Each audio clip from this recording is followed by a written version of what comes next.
Bom dia, Leila. Muito bem, então vamos começar aqui a parte da trilha 2, do estágio 4, né? A parte do nosso estágio de constitucional. E o tema hoje vai ser ação popular, certo? Como eu já tinha falado para o pessoal do estágio 3, aqui também do estágio 4, o prazo para a entrega das trilhas já está definido, né? Vai ser dia 12 de maio. No dia 12, vocês enviam aqui pelo Teams as 3 trilhas, né? Até o dia 12. A trilha 1, que aqui é o mandado de segurança individual, a trilha 2, ação popular, e a trilha 3, que vai ser da semana que vem. Vocês vão poder mandar as trilhas separadamente ou juntas, né? Ali no prazo final. Eu vou abrir as atividades para vocês já essa semana, e aí vocês já vão mandando, se vocês quiserem já se livrar aí dos prazos, aí vocês já vão mandando a partir dessa semana e da próxima, né? Mas o prazo final mesmo é dia 12 de maio, que não podem mandar depois do dia 12, mas até o dia 12 está valendo, certo? Então, esse é o prazo unificado, né, para mandar todas as trilhas para a gente. Aí, como é que manda? Escreve, né? A trilha é manuscrita, então vocês vão preparar a peça de próprio punho, imprime lá a folha pautada, prepara a peça de próprio punho em até 5 laudas e tira foto, escaneia e manda aqui pelo Teams na atividade que eu vou deixar lá aberta para vocês, tá certo? Então, deixa eu começar a compartilhar aqui a tela com vocês.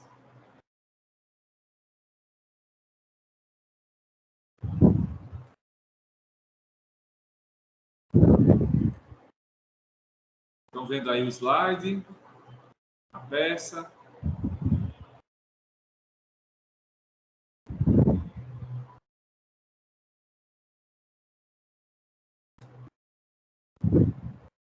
Então, deixa eu começar aqui com vocês a mostrar a peça, né? Então, a peça de hoje, a trilha 2, é a ação popular, certo? Aqui está a descrição, né? A média é 6 dessa peça, para até 10 pontos. Atingindo 6 já está tranquilo em relação a essa peça. Menos do que 6 eu vou pedir para fazer uma nova correção, né? Mas isso depois da correção da entrega do dia 12 de maio. Bom, vamos ao caso, né? Então, o caso é esse. Como parte das iniciativas de modernização que vem sendo adotadas no plano urbanístico do município de Penedo, Alagoas, bem sintetizadas no slogan Penedo é tecnologia, turismo e religiosidade, o prefeito Amadeu Romão determinou que sua assessoria realizasse estudos para a promoção de uma ampla reforma dos prédios em que estão instaladas as repartições públicas municipais. Esses prédios, localizados na região central do município, formam um belo e importante conjunto arquitetônico do século XVIII, tendo sua importância no processo evolutivo da humanidade reconhecida por diversas organizações nacionais e internacionais, tanto que são tombados pelo patrimônio histórico e cultural, pelo IFAM. A partir desses estudos, foi escolhido o projeto apresentado por um renomado arquiteto modernista, que substituiria as fachadas originais de todos os prédios, as quais passariam a ser compostas por estruturas mesclando vidro e alumínio. Concluída a licitação, a Prefeitura de Penedo, representada pelo seu prefeito Amadeu Romão, celebrou o contrato administrativo com a sociedade empresária Horizonte Estruturas, que seria responsável pela realização das obras de reforma, o que foi divulgado em concorrida cerimônia patrocinada pela própria empresa e pela loja de produtos agropecuários de propriedade do prefeito. No dia seguinte à referida divulgação, Bianca Gonçalves, cidadã brasileira, atuante líder comunitária da periferia de Penedo e com seus direitos políticos em dia, formulou requerimento administrativo solicitando a anulação do contrato, o qual foi indeferido pelo prefeito Amadeu Romão no mesmo dia em que apresentado, sob o argumento de que a modernização dos prédios indicados fora expressamente prevista na Lei Municipal 6.019 de 2019, que determinara o rompimento com uma tradição que, ao ver da maioria dos munícipes, era responsável pelo atraso civilizatório do município de Penedo. Muito preocupada com o início das obras, já que a primeira fase consistiria na demolição parcial das fachadas, de modo que pudessem receber os novos revestimentos, Bianca Gonçalves procurou você, como advogado ou advogada, para que elabore a petição inicial da medida judicial cabível, com o objetivo de preservar o patrimônio histórico e cultural descrito acima, evitando-se lesão a este importante conjunto arquitetônico. O valor da peça até 10 pontos E aí, nessa peça, vocês devem trazer todos os fundamentos de direito que possam ser utilizados para dar respaldo à pretensão. A simples menção ou transcrição do dispositivo legal não confere pontuação. Aí, os pontos serão distribuídos dessa forma: o endereçamento, meio ponto; nome e qualificação das partes, meio ponto; legitimidade ativa e passiva, né, que aqui são a autoridade responsável, a empresa contratada e a prefeitura municipal, um ponto, no caso da legitimidade passiva. Né? Legitimidade ativa vai ser a Bianca. Preliminar: nulidade de ato lesivo ao patrimônio histórico, com base no artigo 5º, 73 da Constituição, um ponto. No mérito, inconstitucionalidade material em caráter incidental da Lei Municipal 6.019, um ponto.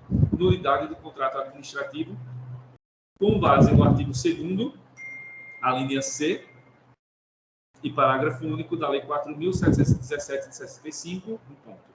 Sobre os pedidos, liminar para impedir o início da execução das obras, né? Um ponto.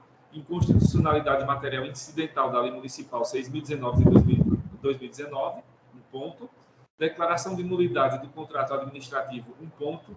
Juntada do título de eleitor da Bianca, um ponto. Valor da causa, meio ponto. Fechamento, local, data, advogado AB, meio ponto.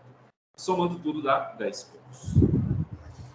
Indo agora para as explicações, né, mais teóricas sobre o tema, teóricas mesclando teoria e prática, sobre a ação popular. Então, vamos lá, né? Então, a ação popular. Esse tipo de ação constitucional, né, ela é conceituada desde o famoso constitucionalista Pinto Ferreira dessa forma. A ação popular é o remédio jurídico-processual posto à disposição do cidadão para a tutela dos direitos difusos da coletividade, visando a anular os atos lesivos ao patrimônio público ou de entidades de que o Estado participe, à moralidade administrativa, ao meio ambiente e ao patrimônio histórico e cultural. No caso citado, né, a ação popular vai ser justamente esse remédio constitucional, né, um remédio de natureza civil, para que se protejam os direitos difusos da coletividade, no caso aqui relacionados ao patrimônio histórico e cultural da cidade de Penedo, certo? A fundamentação constitucional vem do artigo 5º, inciso 73 da Constituição, que prevê: qualquer cidadão é parte legítima para propor ação popular que vise a anular ato lesivo ao patrimônio público ou de entidade de que o Estado participe, a moralidade administrativa, ao meio ambiente, patrimônio histórico e cultural, ficando o autor, salvo comprovada má-fé, isento de custas judiciais e do ônus da sucumbência. Então, essa é uma ação que não tem custas para o autor, não tem ônus de sucumbência, né? A não ser que se comprove má-fé da parte, né, autora, e qualquer pessoa, qualquer cidadão, vai ter legitimidade para entrar com essa ação. Então, não é uma ação coletiva, necessariamente, é uma ação individual que visa proteger interesses coletivos, certo? Ou interesses difusos.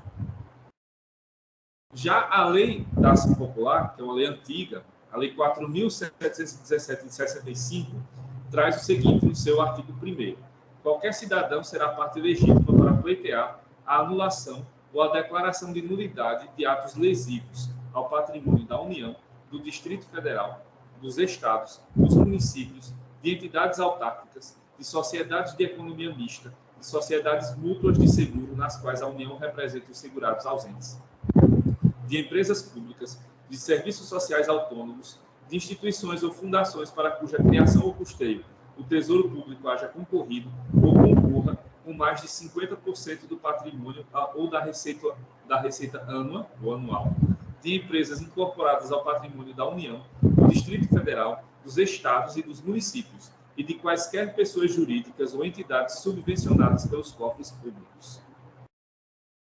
Consideram-se patrimônio público, para os fins referidos neste artigo, os bens e direitos de valor econômico, artístico, estético, histórico ou turístico. É o caso do nosso, né, da nossa peça. A prova da cidadania para ingresso em juízo será feita com título eleitoral ou com documento que a ele corresponda. Então, vocês já ficam cientes que cidadão aqui é sinônimo de ser eleitor, ou de estar com as obrigações eleitorais em dia, certo? Seguindo o artigo 1º da Lei 4.717, Para instruir a inicial, o cidadão poderá requerer das entidades a que se refere este artigo as certidões e informações que julgar necessárias, bastando para isso indicar a finalidade das mesmas. As certidões e informações a que se refere esse parágrafo, que eu acabei de ler, deverão ser fornecidas dentro de 15 dias da entrega sob recibo, nos respectivos requerimentos, e só poderão ser utilizadas para a instrução de ação popular. Somente nos casos em que o interesse público, devidamente justificado, impuser sigilo, poderá ser negada a certidão ou informação. É aí onde pode morar o obstáculo, né? Pode residir o obstáculo do poder público. Ele pode alegar que tem sigilo e não informa essa, né? Não disponibiliza para o cidadão as certidões. Esse pode ser um problema aqui para o ajuizamento da ação popular. Mas não é um problema, né, que impossibilite o seu ajuizamento. Por quê? O parágrafo 7º prevê: ocorrendo a hipótese do parágrafo anterior, a ação poderá ser proposta desacompanhada das certidões ou informações negadas, cabendo ao juiz, após apreciar os motivos do indeferimento e, salvo em se tratando de razão de segurança nacional, requisitar umas e outras. Feita a requisição, o processo correrá em segredo de justiça, que cessará com o trânsito em julgado de sentença condenatória. Então, a solução é essa: entra com a ação sem as certidões, né? Menciona isso no processo, deixa o juiz ciente disso, aí o juiz vai analisar os motivos do indeferimento e ele pode, então, requisitar judicialmente, né, essa ordem para disponibilização das certidões, né?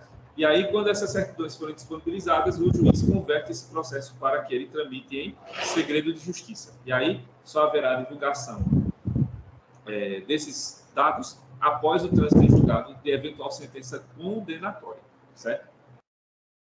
Aí, qual é o objeto da ação popular? O objeto da ação popular é o ato ilegal e lesivo ao patrimônio público, que está flagrantemente sendo colocado lá no nosso caso. Das partes, né? Aí, o processualista Henrique Túlio Liebman, né, famoso processualista de processo civil, ressalta o seguinte: sujeitos do processo e da relação processual, além do juiz, são as partes, ou seja, os litigantes, as partes em contenda, as pessoas que levam a controvérsia diante do juiz. Como nos atos processuais e nas relações jurídicas substanciais se designam com o termo parte as pessoas que realizam o ato ou que são sujeitos da relação, da mesma maneira são partes do processo os sujeitos do contraditório instituído perante o juiz, os sujeitos do processo diversos do juiz, para os quais este deve proferir o seu provimento. O ajuizamento da petição inicial, como ato constitutivo do processo, determina também as partes, aquela que pede ao juiz o seu pronunciamento sobre determinado objeto e aquela com relação à qual tal pronunciamento lhe é pedido. As partes são os sujeitos contrapostos, na dialética do processo perante o juiz, o qual, por definição, é titular de um poder imparcial. Por isso que ele pode requisitar, né, as certidões, porque ele está agindo de forma imparcial, e ele também quer a solução do caso, né? Ele quer resolver o caso com os meios possíveis, os meios que forem possíveis para ele poder julgar, né, com segurança, aquela contenda, aquele problema, aquele conflito, aquela lide. Na ação popular, o sujeito ativo é o cidadão, ou seja, a pessoa física no gozo de seus direitos políticos, e os sujeitos passivos podem ser diversos. Já a pessoa jurídica não tem legitimidade para propor a ação popular. Por quê? Porque aqui só pode ser cidadão, pessoa física. Porque a única pessoa que pode ter, né, o único tipo de pessoa que pode ter título de eleitor é pessoa física. A pessoa jurídica não tem título de eleitor, portanto, não pode entrar com a ação popular. A competência para processar e julgar AP, ação popular. A ação popular, ainda que ajuizada contra o presidente da República, o presidente do Senado, o presidente da Câmara dos Deputados, o governador ou o prefeito, será processada e julgada perante a Justiça de primeiro grau, a Justiça Federal ou a Justiça Comum. Então, a vara da Justiça Federal, correspondente àquela seção, né, judiciária, ou a Justiça Comum, né, a vara civil ou a vara da Fazenda Pública daquele município ou daquela comarca, certo? Essa que é competente territorialmente, né, para julgar a ação popular. Requisito da cidadania.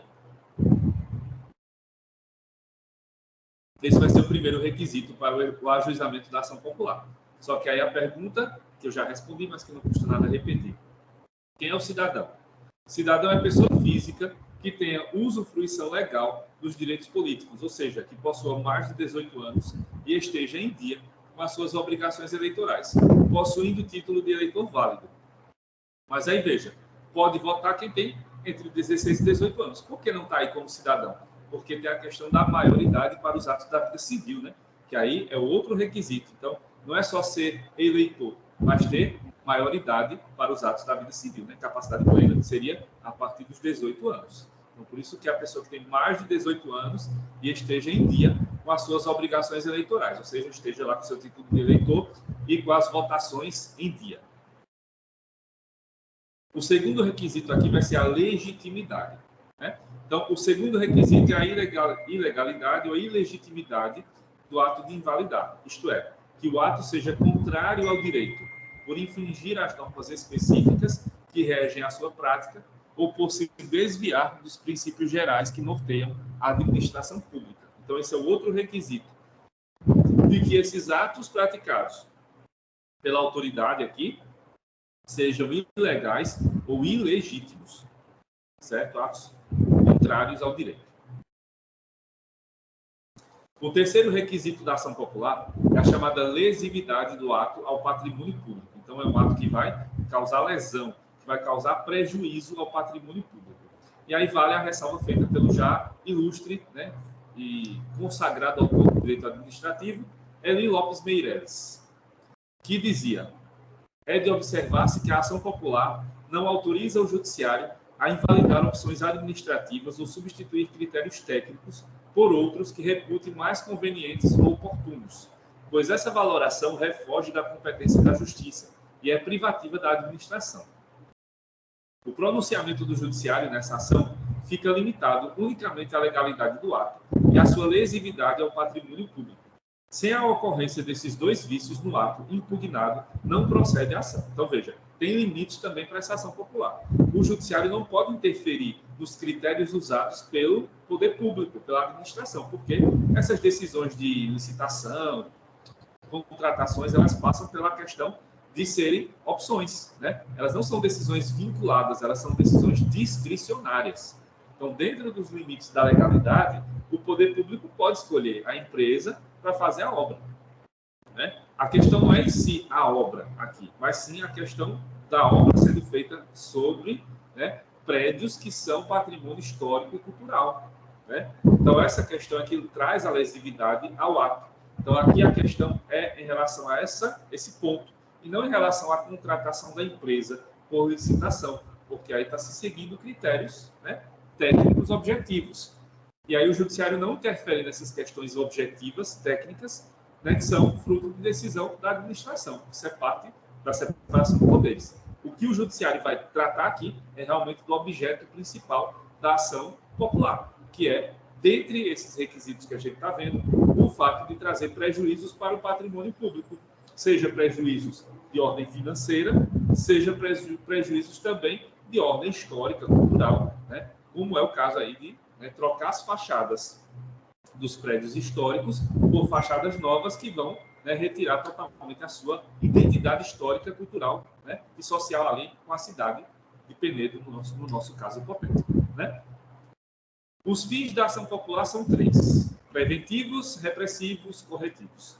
Então, se o ato ainda não aconteceu, ação popular com fins preventivos. Se o ato já aconteceu, os meios aqui são repressivos e podem ser também corretivos, ou seja, com caráter ali pedagógico, né, para correção, para que aquele ato não se repita, né? Então, pode haver a acumulação. Ato preventivo, corretivo, repressivo, corretivo também.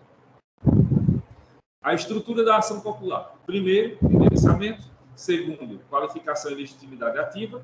Terceiro, identificação da peça profissional. No caso aqui, a nossa é a ação popular. Qualificação e legitimidade passiva.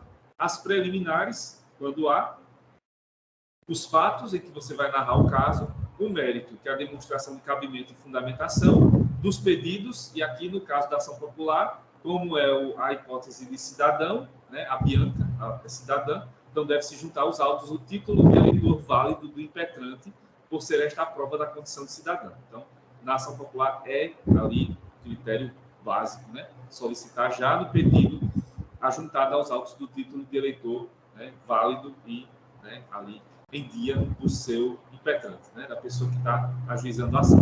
O valor da causa, que aí fica livre, né, dependendo aí do valor que vocês queiram colocar, já que eu não estipulei valor na causa, né, na peça. Lembrando que a Bianca é isenta de custas, né, como diz lá a própria norma que trata da ação popular. No encerramento, local, data, assinatura e número da OAB. Lembrando que vocês não se identificam na peça, né? Coloca só advogada, número da OAB, 000, xxx, pronto, só. Procedimento. Aí a Lei 4.717 de 65 estabelece no artigo 7º, incisos 1 e 2, o procedimento que é aqui básico para a ação popular. A ação obedecerá ao procedimento ordinário previsto no CPC, observadas as seguintes normas modificativas. Ao despachar a inicial, o juiz vai ordenar o quê? Além das citações dos réus, da citação dos réus, a intimação do representante do Ministério Público, já que é uma ação de natureza pública, né? Vai tratar de interesses difusos. Então, o MP tem que estar sempre presente. A requisição às entidades indicadas na petição inicial dos documentos que tiverem sido referidos pelo autor, bem como a de outros que se lhe afigurem necessários ao esclarecimento dos fatos, ficando o prazo de 15 a 30 dias para o atendimento, lá para o órgão público. O representante do MP providenciará para que as requisições a que se refere o inciso anterior sejam atendidas dentro dos prazos fixados pelo juiz. Então, aí é o juiz que ordena, o Ministério Público já vai ajudando ali para que essas requisições se concretizem. Parágrafo 2º. Se os documentos e informações não puderem ser oferecidos nos prazos assinalados, o juiz poderá autorizar a prorrogação dos mesmos por prazo razoável. O que importa é que esses documentos venham para o processo. Então, dentro de prazo razoável, se não for possível, dentro de 15 a 30 dias, o juiz pode estabelecer um prazo prorrogado, mais 30 dias, por exemplo, para que aquelas certidões sejam disponibilizadas. Quando o autor o preferir, a citação dos beneficiários far-se-á por edital, no prazo de 30 dias, afixado na sede do juízo e publicado 3 vezes no Jornal Oficial do Distrito Federal da capital do Estado ou território que seja ajuizada a ação.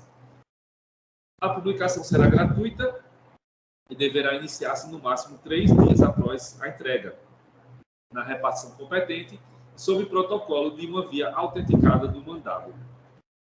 Sobre liminares, né, que aqui é possível e necessárias, são necessárias, o artigo 5º, parágrafo 4º da Lei da Ação Popular determina o seguinte: na defesa do patrimônio público caberá a suspensão liminar do ato lesivo impugnado. Seria o caso aqui. A nível estadual, o artigo 133, inciso 9 da linha B da Constituição de Alagoas determina o seguinte: compete ao Tribunal de Justiça, principalmente, a guarda da Constituição do Estado de Alagoas, cabendo-lhe privativamente processar e julgar originariamente os prefeitos municipais. A hipótese aqui, então, vai ser lá na vara civil do Tribunal de Justiça de Alagoas. Deve-se atribuir valor à causa, aí o valor fica livre para vocês atribuírem, e em relação ao fechamento da peça, deve-se atentar às informações básicas a serem inseridas, local, data, assinatura e inscrição da OAB. Então é isso, gente, né? Sobre a peça da ação popular, né, são essas as principais informações, né, que vocês devem seguir. Aí atentem, né, para os fundamentos, os fatos que estão lá descritos, e aí façam uma peça bem fundamentada, né, para garantir aí essa nota boa nessa trilha 2. Pergunta a vocês, alguma dúvida?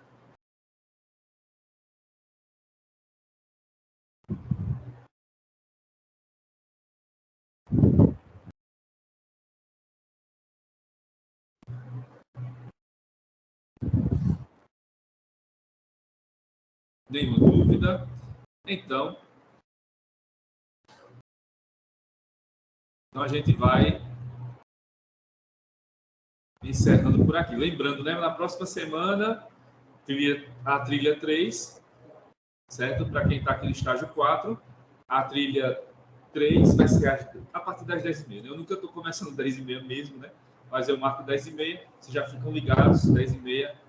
Se eu não disponibilizar 10h30, disponibilizo um pouco depois desse horário a nossa reunião. Para quem assistiu, né, tem aqui 5 pessoas que assistiram: Herbert, Maria Alana, Keila, Leila, Sami, o Sami estava mais cedo, né? Foram 6. Então, para as pessoas que assistiram, fica gravado, vocês podem assistir de novo quantas vezes quiserem. Para quem não assistiu, vai ficar também gravado, vocês vão poder assistir depois, quando puderem assistir, tá certo? E aí, as trilhas, o material vai ser disponibilizado ainda hoje por mim aqui, né? Também a folha pautada, vou deixar por aqui, mas já estava disponível para vocês pelo WhatsApp. Então, tudo certo. Tá bom, gente? Então, qualquer outra dúvida que vocês tiverem, vão procurando aqui, vão falando comigo por aqui pelo Teams, ou na terça-feira lá no Núcleo de Prática, tá certo? Então, vou encerrar aqui a gravação e a gente se vê na próxima quarta-feira por aqui de novo, tá? Na trilha 3. Obrigado aí por terem assistido. Tchau, tchau.